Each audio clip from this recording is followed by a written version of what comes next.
ka përmendur emrin e një zonje, zonja Plejm. Ajo kishte një funksion të caktuar, që nuk duhet ta dinte publiku. Dakor? Ai pa dashje në një emision televiziv, për shembull si punë e kësaj që po flasim ne tani, përmendi emrin e saj. Po përmendi dhe funksionin. Çka ka ndodhur do thoni ju? Ajo ka Unë kam mbrojtur jetë njerëzish. Dhe ky aktivitet ka filluar atëre kur njerëzit dridheshin kur e dëgjonin fjalën. Edhe sot dridhen. Dhe nuk e kuptojnë fare se çfarë lloj pune është. Ku ekziston? Ka 2-3 ditë që policia bashkiake, ushtria, gjitha kanë dalë dhe kap skutra dhe idh makinë. Atëre, nuk ka të drejtë në sekuestrimit, një. E dyta, në radhë të parë duhet bëhet ligj. Do t'ju them një gjë shumë interesante për ministrin. Unë kam dërguar një letër para 2 javësh. Këta kanë bërë kaq shumë budalli që sa i gjithë ky popull duhet të jetë fare gomar. Merkato me fund që keni bërë ju me sistemin e drejtësisë te kanali Shqeto. Merkato kam bërë? Nami, video jote e fundit e Shqeto. Ja, Ka pas reagime pozitive nga audienca. Besoj e keni ndjekur. Atëre, unë besoj një që them të vërtetën. Edhe njerëzit ato duan, njerëzit Shqeto me të vërtetë. Një që them të vërtetën. Dy që them përgjithsisht të bazuar mbi akte, mbi dokumentacion, që është lehtësisht i vërtetueshëm dhe kushdo që të jetë kurioz mund të më pyesin mua dhe t'ja u bëj publike, në përgjithësi kam bërë publike. Dhe e treta, unë gjithashtu mendoj se pjesa më e madhe shqiptarëve janë si unë. Kurioziteti më të madh që kishin ndjekësit te kanali Shqeto ishte sa lek të ka shteti për të dhënë. Atëre ka një çfarë punë ke bërë? Prit, ka një gabim të madh. Atëre, me që po pyesin unë do ta them me fjalë përgjithësuese. Unë kam mbrojtur jetë njerëzish. Ata që kuptojnë e kuptojnë. Dhe ky aktivitet ka filluar atëre kur njerëzit dridheshin kur e dëgjonin fjalën. Edhe sot dridhen. Dhe nuk e kuptojnë fare se çfarë lloj pune është. Por janë të tëra të deklaruara në prokurorinë, në polici e në të tërë. Ndërkohë që nuk duhet ishin, po shteti budall, me plot gojën, budall, ka bërë të kundërtën e asaj që duhet bënte. Do t'ju tregoj një fjalë. Dick Cheney, pra gjithmonë flasim duke kthyer një lloj përgjigje të gjithë atyre që thoshin ora çfarë punë ka bërë. Patjetër. Dick Cheney ka përmendur emrin e një zonje, zonja Plejm. Ajo kishte një funksion të caktuar, që nuk duhet ta dinte publiku. Dakor? Ai pa dashje në një emision televiziv, për shembull si punë e kësaj që po flasim ne tani, përmendi emrin e saj. Po përmendi dhe funksionin. Çka ka ndodhur do thoni ju? Ajo ka hedhur në gjyq shtetin, i ka marrë $1 milion. Ka ndëruar komplet emrin e vet, të fëmijëve, të burrit, të më tash, ka ndëruar vendin e jetesës, e tjera e tjera. Këto që ka bërë shteti shqiptar kundër meje janë marrëzira në kuptimin e mirëfillt të fjalës, dhe jo vetëm për mua, po ato që ka bërë kundër meje i ka psuar vet. E kupton? Ndërsa sa për parat, pjesa më e madhe e parave nuk i ka borx shteti, kanë individët, bankat, nuk janë shteti. Bankat janë private. Shteti thjesht i ka ndihmuar ato që mos shpërblejnë. Shteti i ka ndihmuar dhe tani me që jemi, me që ai zoti Rama kërkon të nxjerrin atë ligjin e ri dhe aty përmendet neni 409, sipas të cilit nëse ti mbron me çfarëdo lloj forme qoftë, edhe me shprehje, një njeri të inkriminuar, një njeri që ndiqet nga shteti, ka bërë vepra penale tjera, je i dënueshëm. Kështu thot ligji i ri. Në fakt, ky ligj ekziston, është neni 302 i kodit penal, po jo për shprehjen. Domethënë, po t'japësh ushqime, po t'japësh strehim, po ta fshesh nga ndjekja e shtetit e tjera, je i dënueshëm. Quhet përkraje autorit të krimit. Është neni 302 i kodit penal. Dhe tani këta kanë nxjerrur 409-ën ku fusin edhe të shprehurit. Nëse për shembull X-i është i ndjekur nga shteti se ka bërë një vepër penale dhe unë them bravo i qoftë atij X-it, unë jam i dënueshëm penal, domethënë presupozohet që shteti ka të drejtë të më ndjekin penalisht. Tani, në këtë kuptim, unë ndjek Edi Ramën penalisht, po e them këtu ashiqare fare. Edi Rama është shprehur se, domethënë, ka lavdëruar kontributin e Bankës Raiffeisen për investime që bën në Shqipëri. Banka Raiffeisen duhet ishte në burg ai Kristian Kanakaris. Ka një vit e gjysmë ai që është në procedimin penal 32/71 të vitit 2022, akoma i pa regjistruar nga prokurorët e Tiranës. Lere me për të ekzekutuar. Dhe zotrinj po zhdukin prova, unë kam bërë prap kallëzim penal, kam kërkuar që të ekzekutohet, vendimin nuk lëviz askush, asnjë vend. Pse? Sepse i pari që i merr në mbrojtje është Edi Rama dhe Altin Dumani. Prandaj u thash që Altin Dumani është rrezik maksimal për vendin. Nga ju apo nga të gjitha zullumet? Po, gjitha zullumet ai të tëra ka bërë së prapthi. Sepse tjetër të thuash që Sali Berisha ka hedhur firmën këtu shtremët, e kupton? Dhe tjetër të merresh me krime të vërteta, me vjedhje, me pastrim parash, me përndjekje, me tentativa për të burgosur njerëz, me vrasje etj. Ato janë të rëndësishme. Ku ti plasi se çka hedhur njerëzit në veprimtarinë e tyre shtetërore, bëjnë dhe gabime, nuk diskutohet që bëjnë dhe gabime. E kupton? Tashi ato të Sali Berishës nuk janë thjesht gabime, janë krime me të vërtet, po ajo struktura atje nuk është bërë për të marrë me gabime. Është bërë për të marrë me krime serioze. Altin Dumani i ka përcjell jashtë strukturës, domethënë i ka hequr nga vetja të gjitha kallëzimet penale që kanë bërë dhe që janë në grupazh. Të gjitha grupazhet ku futen zyrtar të shtetit të çdo niveli duhet të jetonte ai. Po ai edhe hetimet që kam kërkuar unë për Edi Ramën, për Orsian Çelën, prokurorin e përgjithshëm, për Evgjeni Basharin, domethënë drejtuese e Inspektoratit të Lartë për deklarimin e pasurive dhe konfliktin e interesit, Artur Metanin, Inspektoratin e Lartë të Drejtësisë, i ka çuar në Durrës. Ç'është mendje? Po me këtë tallën këta, ç'a kujtojnë këta? Se njerëzit janë budallëj, nuk e kuptojnë nuk e njohin ligjin. Shqipëria ka më shumë avokat e juristë se sa Gomer. Se Gomer s'ka me.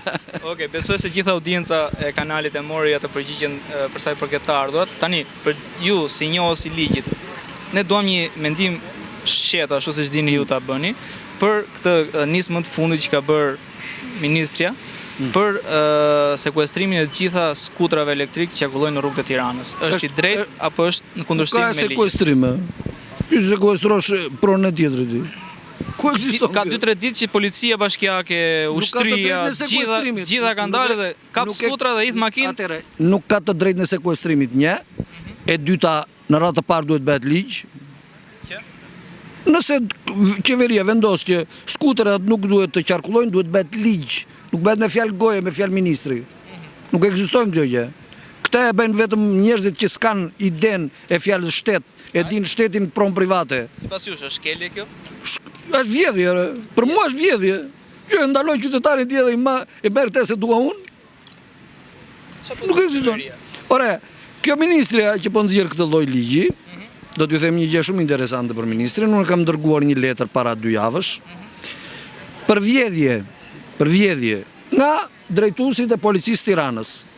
Zonja qa ben, e mere dekdis, e ka qua në IKMT, s'ka lidhje fare. IKMT e Instituti Mbrojtjes Territorit. Po, ç'lidhje kanë ato, s'kan fare lidhje me njëra tjetrën. Po, shkresa për çfarë ishte? Shkresa është për vjedhje të shërbimit që ka marrë policia e shtetit. Ka 2 vjet e gjysmë nuk paguan parat. Ju? Jore, policia e shtetit duhet të paguajë më parat, sepse ato lloj shërbimi e ka shpallur në publik me pagesë. Për çfarë shërbimi bëhet fjalë? Për grabitje bankash. Kjo është marrosje totale e shtetit. Shteti mbron vetë një njeri që është futur në bank dhe me automatik në dorë, bashkë me të tjerë, dhe ka marrë parat. E ka kërcitur, e ka ikur. E kanë kapur, i kanë marrë gjysmën e parave dhe e kanë lënë të lirë. E kanë përdorur kundër të tjerëve dhe kundër meje. Ky shtet është shteti marrosur. E dini apo jo? Edhe zonja qa ben, e merë eq nga vetja, që të tregoj se s'ka pasur dijeni. Po jo vetëm kaq, unë ju siguroj që ajo zonja atje që ditën e parë që u lull në karikën e ministrit dëboj zvendësin e saj, e mbani mend. Dhe për çfarë dëboj? Se piu cigare në një ambient publik ku nuk lejoj pirje e cigares. A është drejt ky vendim që mori ajo? Kjo është marrëzirë, diçun. Po si guxon ti të heqësh nga puna një njeri se ka pirë cigare, maksimumi jedh gjobë. Kështu e mban ligji. Ka ligji, po të shkosh nga mbedin, shko të gjykatë e lartë atje, edhe ke atje. Nëse pi cigare, gjoba kaq, filani kaq, si pas rëndësisë, si pas ambientit. Më duket se shkon deri në 3 milion lek në raste shumë të renda. Për shembull, po të shkosh në një spital që ja ka cmur, ti pi cigare, je i dënu shumë rend, po me gjoba ma. As me burg, as me heqje nga puna, çdo të thotë kjo të heqësh nga puna zëvendës ministrin. Po pse e beri zonja? E di? PR. Ha? Për PR, marketing. Jo, e beri për t'japur vendin tjetrit. Pse ekzistojnë këto thua? 100% e sigurt. 100% e sigurt.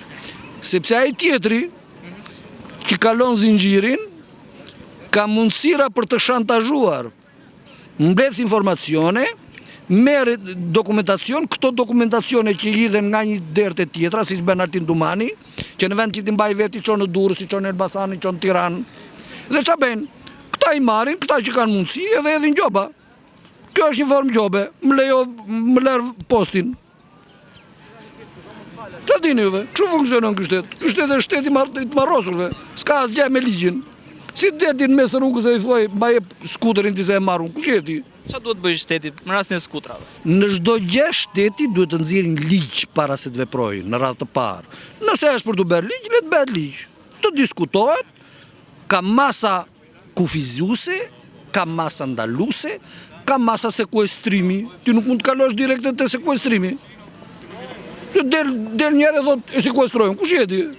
Ju vetë personalisht jeni pro apo kundër jo masës së sekuestrimit, po çfarë duhet zgjidhur për shembull, mos kalojnë trotuar, mos kalojnë rrugë. Nuk dua të hiqem unë si specialist në këtë. Forse Shqipëria ka plot specialistë. Hiqi mendim tuaj shqeto. Jo, shqeto, unë dua që njerëzit të edukohen, të merren masa ndaj atyre që me të vërtetë rrezikojnë jetën e qytetarëve, por dalja kështu masive, sepse nuk e njeh ligji dënimin masiv. E kupton? Është nga ndaluar me kushtetut. Ndalohet ai që bën fajin. Dënohet, konfiskohet nëse ashtu, dhe çdo gjë bëhet me një veprim të mirëfillt ligjor, jo kështu dil toktan që ti edhe ça gjen edhe i marrun. Kush je ti? Ta bëjnë marrëzira, se kanë idenë fare të ligjit. E dini që kanë mbyllur dyert e gjithë gjykatave, e dini juve. Nuk votet njëri në gjykatë, ç'do thotë kjo? E ndalon kushtetuta. E diti, gjyqi është publik. Seanca gjyqësore është publike, do me thënë në një seancë gjyqësore, s'ka rëndësi se kush janë palët dhe për çfarë bëhet fjalë, seanca duhet të jetë publike. Që do të thotë, nëse ti për shembull gazetar apo jo, do të shkosh gjykatë dhe të marrësh dieni atje, do të thjesht të dëgjosh ti, se mund të kesh në interes ti në atë mes. Po edhe pa interes fare, nuk ka askush të drejtë të thotë jo. Është komplet fashiste. Që të qëndroj një njeri të dere gjykatës ti thot, ti hyr, ti mos hyr, ti hyr, ti mos hyr. Kush je ti? Është neni 339 i kodit penal, i kodit procedurës penale që thot, seanca gjyqësore është publike. Nëse nuk është publike, është e pavlefshme, nuk quhet. De facto, të gjitha që dalin vendime që ande janë blof, po ta marrësh me ligj. Po pse e bën këta? Pse e mbyllin gjykatën? Që vendimet i marri si të doj qefi. Se nëse nuk ka dëshmitar, thotë që ati doj qefi.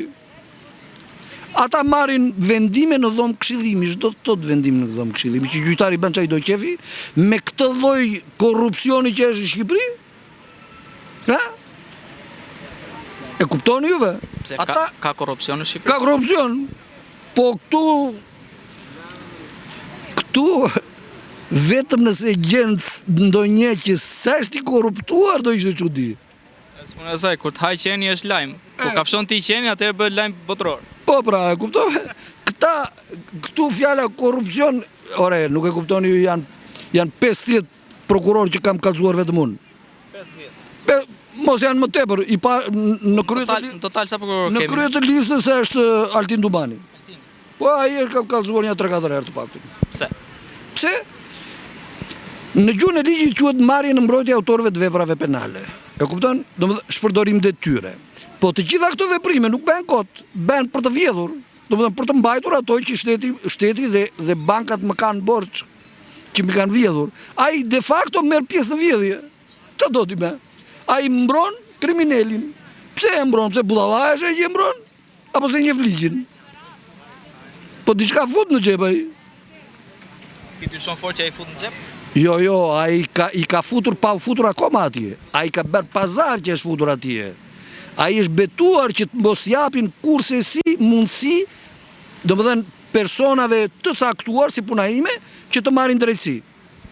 Okej, Valentin Domani edhe pak edhe mbaron ciklin e tij 3 Do vi një tjetër që ka po të njëjtin surrat si ai, më fal se po e flas me këtë term. Të thosha edhe, a ke besim te ky tjetri që do vi? Unë s'kam besim te tjetri, unë kam besim te ligji, unë kam besim te forca ime dhe te forca e njerëzve. Edhe tek ajo që bën ti sot.